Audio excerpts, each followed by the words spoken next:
Salah satu keindahan dalam Islam adalah kita dapat menggunakan akal dan hati secara bersamaan, sehingga kita dapat melihat apa yang Allah perintahkan akan menjadi lebih mudah untuk menerima dan mengamalkannya. Islam adalah agama yang senantiasa membimbing akal manusia tetap di dalam keseimbangan dan kebenaran. Apa maksudnya? Sejak dulu para filsuf memisahkan antara akal dan hati, di mana akal lebih berkaitan dengan logika, berpikir, berdalil, mengkaji berbagai cabang ilmu, dan filsafat.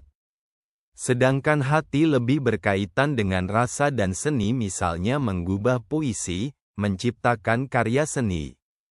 Dalam Islam, orang yang berusaha menemukan Allah adalah dengan cara mempertajam akal atau pikiran, serta dengan cara mempertajam mata hatinya.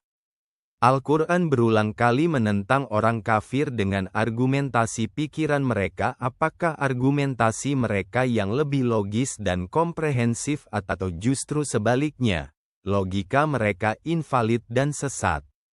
Akal ibarat lampu yang menerangi hati. Jika akal tidak fungsional, maka hati akan gelap, gersang dan keras. Dengan kata lain, akal dan hati di dalam Islam mesti terintegrasi.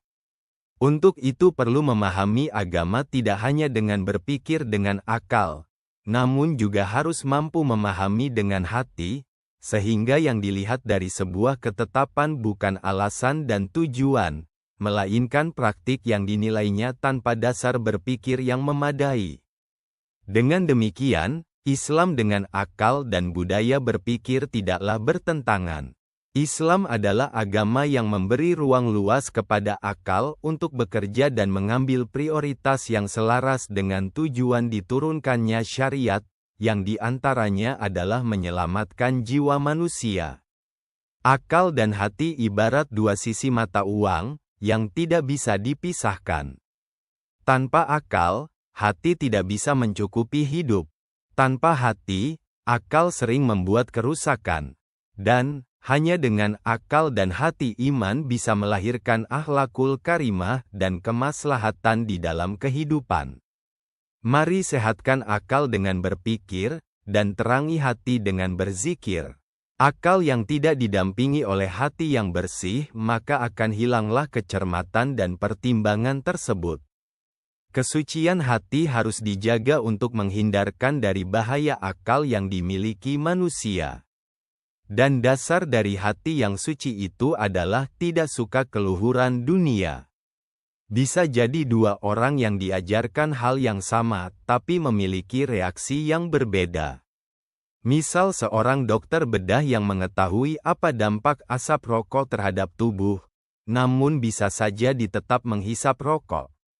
Secara akal dan logika mereka tahu bahwa merokok adalah hal yang buruk, tapi tidak mereka amalkan pengetahuan tersebut.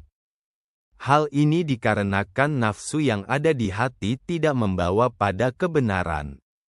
Termasuk saat akan membeli sebungkus rokok, kita tahu bahwa di cover bungkus rokok terdapat gambar yang begitu menakutkan serta terdapat himbauan mulai dari, merokok dapat menyebabkan kanker, serangan jantung, impotensi dan gangguan kehamilan dan janin, sampai peringatan yang cukup keras, merokok dapat membunuhmu.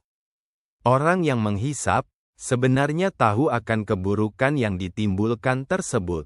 Secara logika semestinya hal ini mempengaruhi tindakan. Namun hal ini adalah tentang hati.